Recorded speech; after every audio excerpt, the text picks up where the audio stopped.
It was sad news today to hear that Bob Pearson, who worked for Millwall on and off for 35 years, passed away last night. He was chief scout amongst many other roles at the club, including a spell as a caretaker manager. With me tonight, I've got Jeff Burnige, Bryan King and Phil Coleman, who will talk about the man that they know. First of all, Jeff, you will have known Bob quite closely over an extended period of time. Can you tell us what you knew of the man and what he brought to Millwall? One thing that pleases me is that Millwall fans who can go back that far, supporters that knew what was going on behind the scenes. When my dad became chairman, he wanted Millwall to greatly expand its youth policy because he did believe that was one way that the club could get success. He appointed Gordon Jago as manager, and he wanted 2 full-time youth scouts. We hadn't had any previously. We appointed Derek Healy and Bob Pearson, and Derek showed Bob the ropes. He'd been working with him at another London club, and then he retired, and Bob took over as chief scout and chief youth scout combined. And we asked him how he thought we could most rapidly develop a really first-class youth policy, and he said recruitment, and the way to do that is to make a splash. Let's win the Youth Cup within 3 years. That's the FA Youth Cup, which Manchester United had dominated and we'd never got anywhere near winning, and he did that. Phil was a member of that squad. What was amazing about that squad was that there were 14 players. You were allowed 1 sub in those days. Andy Massey and Dean Horrocks and a boy called Leslie Phillips, who went to Birmingham and played many league games, and I think Oxford. They couldn't get in the starting 11 for the important Youth Cup games. So it was an incredible achievement, and all 14 of those players had decent careers in full-time professional football. It was the first of 3 great sides that Bob built. The second one was the one that got us into the old First Division. George Graham had moved on to Arsenal. He'd left behind a group of young players that Bob had built, and which I think George underrated. And then, in his capacity as chief scout, Bob recommended to John Docherty that we sign Steve Wood, George Lawrence, re-signed Kevin O'Callaghan and Tony Cascarino. And that was added to by, during the 86-7 season, we signed Terry Hurlock and Jimmy Carter. 6 signings, all identified by Bob. That wasn't a bad day's work for a second team that he built. And the third and final team that he built was the one under Rhino and Macca. Took us to Wembley for the first time in peacetime. And that included the likes of Paul Ifill, Tim Cahill, Stephen Reed, Neil Harris, Richard Sadlier, and others, all of whom were recruited by Bob. So that tells you the level of his achievements. And I think it's a sad day, and I'm just happy that people do recognise what he did do, Bob. Thanks, Jeff. That was a really good account of what Bob did, albeit compressed, but I mean, it fascinating a series of names you mentioned there. Bryan, your experience of Bob Pearson? Well, I wasn't at the club when Bob came, but like Jeff said, an important part for Millwall was to be able to find players. And to be fair, Jeff, you never mentioned dear old Charlie Vaughan. And Charlie Vaughan brought a lot of good young players in the 60s and up until the early 70s. And he worked closely, with Benny Fenton, because I believe they both played together at some stage. But it was always down to a manager in those days, or if you were lucky enough for a club to have a chief scout. I can only relate to Charlie and to Benny, who was probably the one who went out and found the players. But whenever I went back to Millwall, or whenever I went to Millwall, I always had a chat with Bob, and he always asked me about things abroad, and his mind, he was an open-minded scout. It wasn't only on his opinion. It wasn't that if he hadn't seen the player, he wouldn't fancy him. He listened to opinions, and he acted on them. And as Jeff said, Jeff mentioned a couple of players to him at one occasion, and before you knew it, they were signing for Millwall Football Club. So I can only say that whenever I met Bob, and I met him a few times, that he was always welcoming, kind, humble, and a Millwall man. And he turned out to be a great Millwall man because, as Jeff said, he built 3 sides, or assisted in building 3 sides, and was a central part of Millwall Football Club at the end of the 70s and 80s and 90s and on into 2000. So what a record that is! What a record, and what a man he was. And my condolences are to his family, and I wish them well without the father or the grandfather or the husband. And God bless him. And come on, you Lions. Come on, Bob. Phil, your experience of Bob Pearson was very close at hand as you was a player during a time when he was there. What are your memories? What are your thoughts? And how did your relationship develop? Yeah, Bob was in and around the club as I was a schoolboy. So I was 75 with Billy Neal on the training ground as a kid. And then 76, 77, I got more involved with the club as an apprentice before turning pro in 79. Bob was always there, Uncle Bob, as we affectionately knew him. And he was a really lovely bloke. He always had the players around him, always talking to them. And he's responsible, as Jeff said, for the 1979 FA Youth Cup team. I'm pretty certain he signed just about, or he scouted and brought into the club every single one of those 14 lads. And to win that cup, as I've said on many occasions on this show, we all won that cup together. We all signed pro together, and we all played in the first team. And Bob was totally responsible for putting that whole lot together. He gave George Petty some absolute talent to work with. I'll also add that when you talk to Bob, he did the hard yards. He went out and watched school matches and district matches and county matches. I can remember coming and watching London when I was playing there as under 16. He did the hard yards, and he used to go out to places, Reading and Slough, where he picked up Dean Horrocks and Ian Gow and Chris Dibble and these people. He went off to Dagenham in East London and picked up Paul Roberts, Tony Kinsella, Dave Martin, little absolute gems playing over in these places. He even picked up my good mate Alan McKenna from Scotland, who was the one that informed us today about his passing. So he was responsible with giving managers some damn good talent to work with. I'd also say he was well supported. I can remember scouts around the club, Joe Wilson, Ted Buxton. Later on, they had Arthur Rowe, and all these guys helped Bob. And I know darn well they bounced off each other and they looked at players and they supported the manager. You know, John Docherty came in and Jeffy's dead right. He didn't just give youngsters, bring youngsters into the club. He brought senior players into the club. You know, responsible for the Steve Woods and Terry Hurlocks at this club. And Bob did the right things. What a lot of people won't realise is, you go and watch a player, but the first thing Bob did, he went and spoke to the parents. He drove to their houses. He went and sat down, had a cup of tea.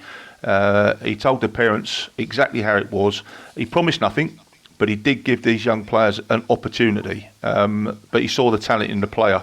But he went and made sure that the parents were consulted. He sat in their front rooms. And he signed so many youngsters who went on to be a pro and have first team careers, 70s, 80s, that promotion winning team. What a massive influence. I mean, if you listed the players that he brought into the club, I mean, it would be staggering. I mean, I can rattle off my youth team: Dave Memmott, Kevin O'Callaghan, Tony Kinsella, Dean Horrocks, Dave Martin, Peter Glazier, Alan McKenna, myself, my brother. You can go on through a bit later on to Teddy, Keith Stevens, Macca, and I picked up today as well others that have given their condolences and are thankful for Bob. Richard Sadlier, Tim Cahill, Mark Beard, Paul Robinson, Mark Kennedy. So Bob's influence in the signings, I mean, he will stand the test of time as the club goes on. And I've also got a little personal story, because back in the day you had to show your birth certificate to play in the South East Counties League, make sure you're not over age. Yeah. And so I took my birth certificate in, and a few months later I was looking for it, couldn't find it. And this is about 1976. Anyway, Bob eventually went to sell his old banger of a car about 5 or 6 years later, and he was clearing out his car and found my birth certificate down the back seat. So I could go on with stories about Bob, but I'd probably say the most important one was he had an absolute eye for a player. And if he put his thumbprint on you, he backed you. And he would go and talk to the manager, and he'd make sure he got you in the door as a youngster or a senior pro coming into the club in the latter time. So his influence will stand the test of time. And as Bryan just said, condolences to all his family. I've sent his granddaughter a message today. I managed to get hold of her on Twitter.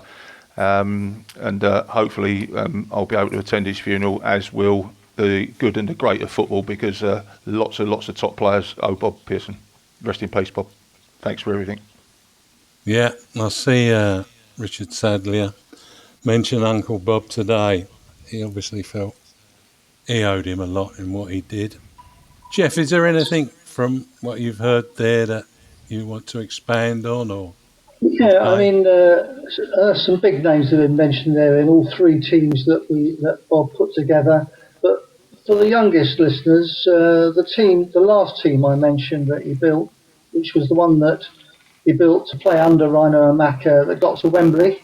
Did I mention those names? Tim Cahill, Paul Ifill, Richard Sadlier, Neil Harris. But Bob he didn't have the title. In fact, the title hardly existed in those days, but effectively, most of the time, you could describe him as director of football. He was chief scout, he was chief youth scout, and most of the time, under Doc, under Rhino and Macca, and then latterly all the three teams he built, two of them under Doc, is that right? I think so. He had the final say. So when managers changed and they weren't people that knew Bob, sometimes he had a real battle in getting his own way. One of them was George Graham. George didn't really believe in putting young players in the team. He felt he needed to burnish his own reputation and didn't want to take a chance on youngsters. He preferred older players. Bob stayed on the staff under George without as much influence. George had his own chief scout that he knew from Arsenal, a man called David Court. One day, George just said to Bob to go to Aldershot to see a match and watch a player called Dale Banton, a striker. And Bob came back and said, that's a no, but I found you a midfield player. And George said, who was that? And he said, Les Bryland. Yeah. So even though Les wasn't one that he picked up from youth, he knew him from Chelsea. Les started as a youth team player at Chelsea, and that's how Les came to be in that team. So when you add him into that team that I told you, the 6 players that we recruited to add to the good youngsters we had, it shows you what an unbelievable team builder Bob was. He was a genius at what he did. He didn't enjoy the best of health towards the end of his career, and his eyesight failed a little bit, quite a lot actually, and you can't be a chief scout if your eyesight's not great. And he hated it. He hated experiencing a decline in his ability to do his job, and entered into what was a long retirement. He did, when Doc left the club in the old First Division, we did ask Bob to be caretaker manager for the rest of the season. And I must say, I did harbour hopes that he could turn it round Bob Paisley style, but it didn't work out. The decline had set in. We tried to change our style, and the truth was that the next manager didn't really get on with Bob. There's a few he didn't get on with. Similarly, after Gordon Jago and then George Petchey left, the following manager's not one of Phil Coleman's favourites, a man called Peter Anderson. Definitely not. He didn't have any regard for Bob at all, and Bob had to be very clever how he kept certain players in the club without it being obvious to the manager of the day. I've told the story before of Teddy Sheringham, the great George Graham, undeniably a great manager, didn't fancy Ted, didn't think he had any pace, couldn't see it at all, and he wanted to take £5,000 for Teddy. I've forgotten who, it might have been Torquay.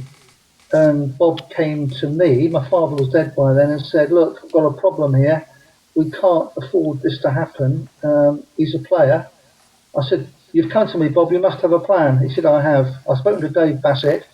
He takes players over to Sweden in the summer, because they have a summer season in Scandinavia. He said, I'm getting Teddy Sheringham over to a team in Sweden. Season runs from March till September, October. He'll be out of sight, out of mind. When he comes back, he'll be a man.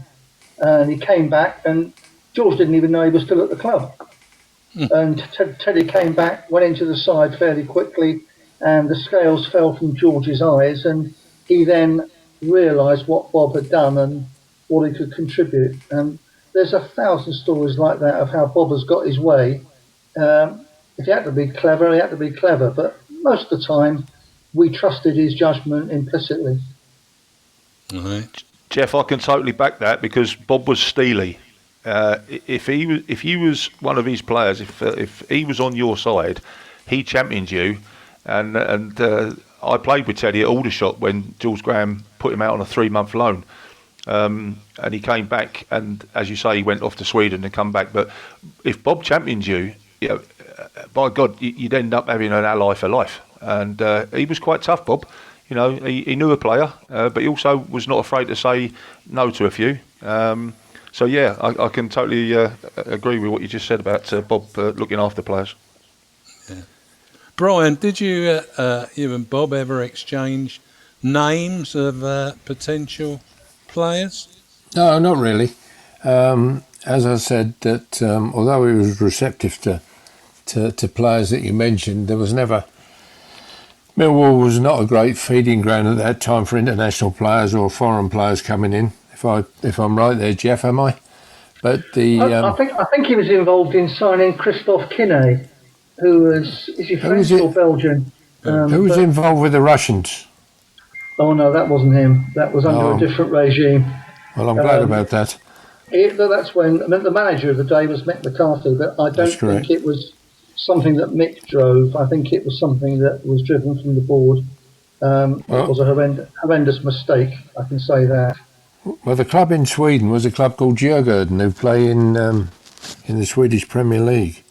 And he had a very shaky start over there, Teddy. He was missing home. Obviously the language, and he wasn't a man. He was a boy, but when he started scoring goals, that made him become a central part of the team in Sweden. He lived in Stockholm, and he grew and grew.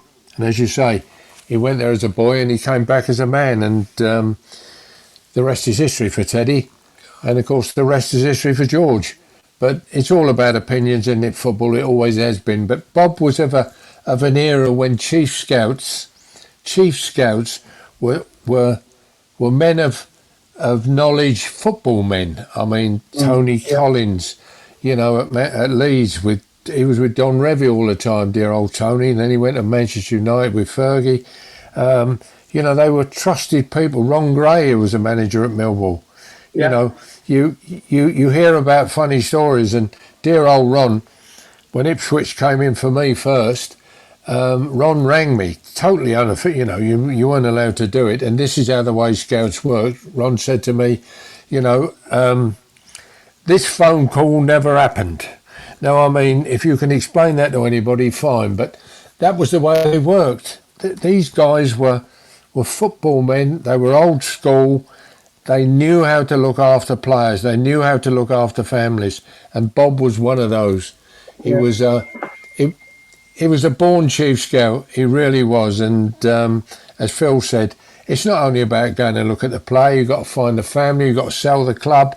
You've got to sell it to the player and also to the family, because he's travelling in different parts of London where kids are brought up on other teams. And to bring them to Millwall is a great feat in itself. And he's done that. And as you said, he's made a lot of players and he's made them good professionals like he was himself. Phil said that if he was on your side, he stuck by you. He actually brought you back, Phil, didn't he? You'd been allowed to leave the club by a certain manager whose name we don't really like to repeat, but when we had that promotion running team, you were part of that then, weren't you? He brought you back to the club to be part of that.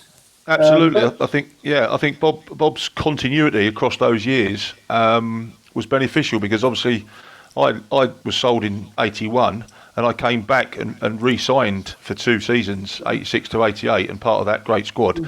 But also coming back was Dean Horrocks, Kevin O'Callaghan, Dave Memmott. The Bob Pearson was there.